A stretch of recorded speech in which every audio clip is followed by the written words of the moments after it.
जेके ITI मंत्रा YouTube channel में आप सभी का स्वागत है। आज हम आईटीआई फर्स्ट ईयर के थ्योरी के क्वेश्चन लेकर उपस्थित हुए हैं।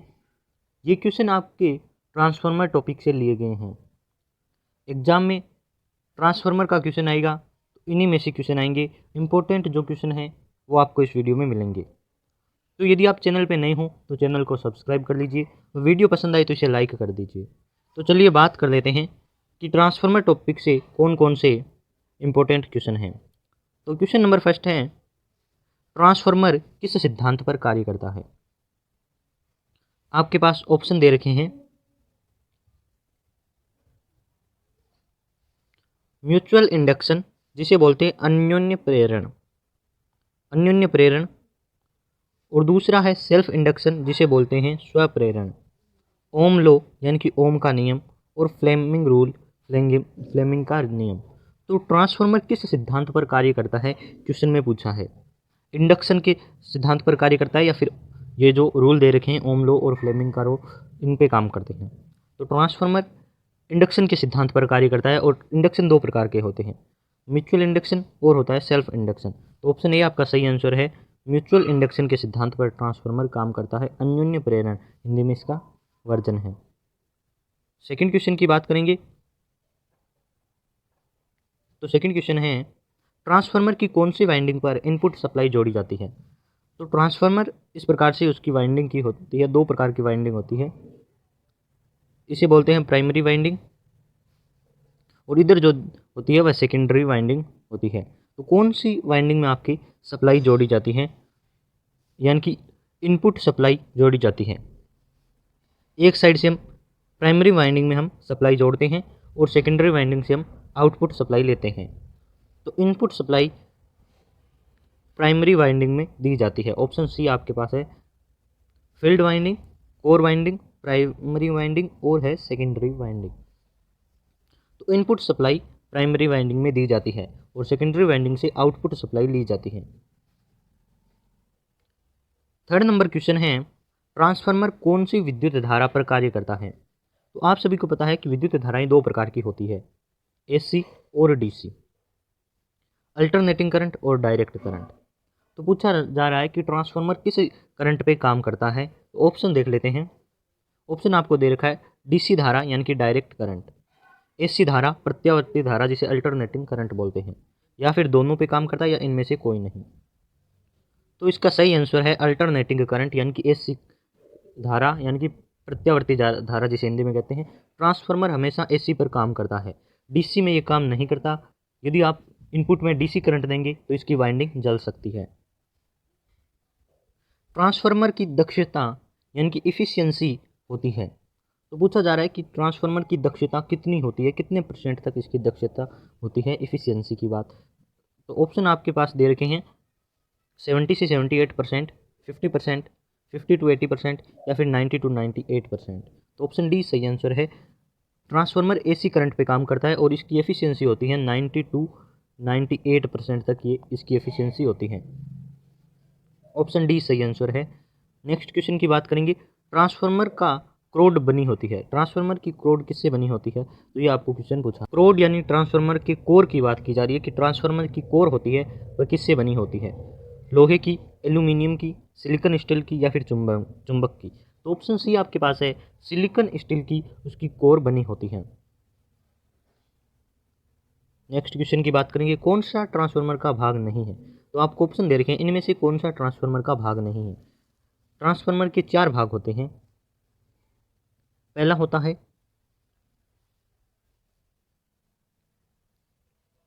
तो ट्रांसफार्मर का कौन सा भाग नहीं है, क्वेश्चन पूछा है, ब्रीदर, कंजर्वेटर, आर्मेचर या फिर क्रोड यानी कि कोर। तो कौन सा भाग ट्रांसफार्मर का नहीं है, ऑप्शन सी है, आर्मेचर ट्रांसफार्मर का भाग नहीं।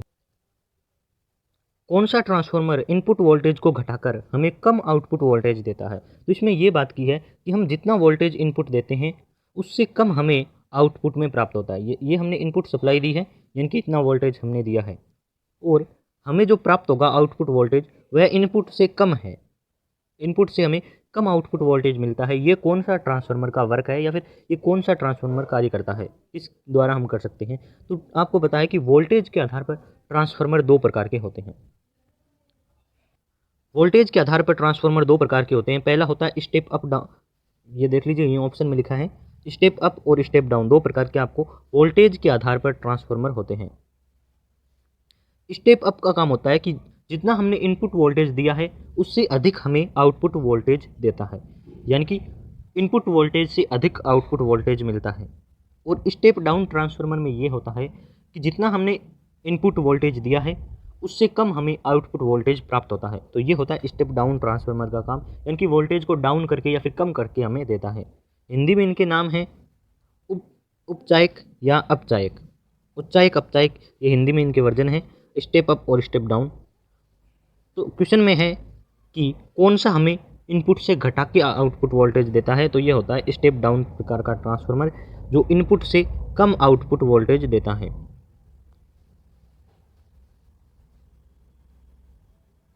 नेक्स्ट क्वेश्चन है ट्रांसफार्मर दक्षता निकालने का फॉर्मूला क्या है। ट्रांसफार्मर की हम एफिशिएंसी कैसे पता कर सकते हैं या उसकी दक्षता कैसे ज्ञात कर सकते हैं, इसके लिए कौन सा फॉर्मूला है, आपको ऑप्शन दे रखे हैं। आउटपुट बटे इनपुट इंटू 100 ऑप्शन बी है। आउटपुट बटे इनपुट इंटू 100 करने से आप उसकी एफिशिएंसी ज्ञात कर सकते हैं। ट्रांसफार्मर, किस ट्रांसफार्मर संयोजन में न्यूट्रल पॉइंट की ज़रूरत नहीं होती। तो कौन सा ट्रांसफार्मर का संयोजन है जिसमें न्यूट्रल पॉइंट की ज़रूरत नहीं हो। तो ट्रांसफार्मर का संयोजन दो प्रकार से कर सकते हैं। पहला होता है स्टार संयोजन और दूसरा होता है डेल्टा संयोजन। डेल्टा संयोजन, स्टार संयोजन में हम जब जोड़ते हैं तब हमें न्यूट्रल की आवश्यकता होती है, और डेल्टा में न्यूट्रल की आवश्यकता नहीं होती। तो किस संयोजन में आपको न्यूट्रल पॉइंट की आवश्यकता नहीं होती, तो ऑप्शन डी सही आंसर है, डेल्टा संयोजन में या डेल्टा कॉम्बिनेशन में। डेल्टा कॉम्बिनेशन में हमें न्यूट्रल पॉइंट की आवश्यकता नहीं होती। ट्रांसफार्मर में भंवर धारा हानि यानी कि एडी करंट लॉस रोकने का उपाय क्या है। यदि हमें ट्रांसफार्मर में एडी करंट लॉस को रोकना है तो कौन सा उपाय करेंगे, लोहे कोर, ऑटो वाइंडिंग या फिर लेमिनेटेड कोर। तो लेमिनेटेड कोर से हम एडी करंट लॉस रोक सकते हैं। लेमिनेटेड का कोर का होता है कार्य कि वह चुंबकीय बल रेखाओं को प्राइमरी वाइंडिंग से सेकेंडरी वाइंडिंग तक पहुंचाए। ये इसका पहला कार्य होता है, इन चुंबकीय बल रेखाओं को इधर उधर फैलने से रोकना या फिर उन्हें नष्ट होने से बचाना इसका प्रमुख कार्य होता है। ज़्यादा से ज़्यादा प्राइमरी वाइंडिंग की ये चुंबकीय बल रेखाएं सेकेंडरी वाइंडिंग तक जानी चाहिए, ये लेमिनेटेड कोर का कार्य होता है। ट्रांसफार्मर का क्वेश्चन और है, ट्रांसफार्मर किस प्रकार की युक्ति है। तो ये स्टैटिक यानी कि स्टैटिक प्रकार की युक्ति होती है। और ये जो आपको डायग्राम में दिखाई दे रहा होगा स्टैटिक प्रकार की युक्ति,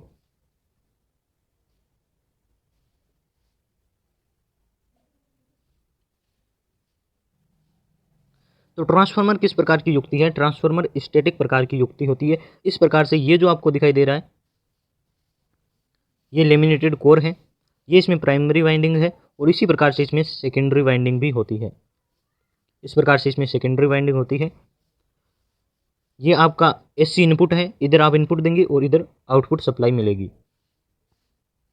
ये मैग्नेटिक सर्किट है और इस लेमिनेटेड कोर का काम होता है कि ये जो इधर से निकलती है चुंबकीय बल रेखाएं, इसको एक रास्ता प्रदान करना जिससे कि ये सेकेंडरी वाइंडिंग तक पहुंच सके। ज़्यादा से ज़्यादा चुंबकीय बल रेखाओं को सेकेंडरी वाइंडिंग तक पहुंचाना इसका कार्य होता है। इस प्रकार से ट्रांसफार्मर की संरचना होती है। नेक्स्ट क्वेश्चन की बात करेंगे तो क्वेश्चन नंबर 2 है, ट्रांसफार्मर किस सिद्धांत पर कार्य करता है। तो ये अभी क्वेश्चन पूछा था। ट्रांसफार्मर म्यूचुअल इंडक्शन यानी कि अन्योन्य प्रेरण के सिद्धांत पर कार्य करता है। ट्रांसफार्मर के कितने भाग होते हैं।